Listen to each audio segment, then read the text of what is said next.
পরিমাণে বৃষ্টি গাইজ দেখুন, অনেক বৃষ্টি গ্রাম অঞ্চলে। আমার পিছের পুকুরে, আমাদের পুকুরে বৃষ্টি পড়তেছে। প্রায় কয়েকদিন ধরে বৃষ্টি, আজকে একটু রোদ ছিল কিছু ঘন্টা পর, কিছু ঘন্টার জন্য আবার বিকেলে শুরু হয়েছে অতিরিক্ত বৃষ্টি।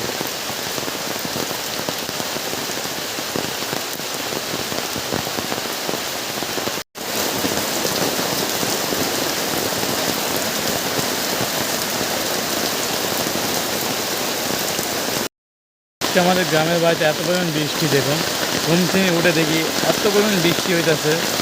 তবে একটা জিনিস ভালো লাগছে, গ্রামে এসে দেখলাম যে বৃষ্টির মাঝেও গ্রামে কারেন্ট আছে।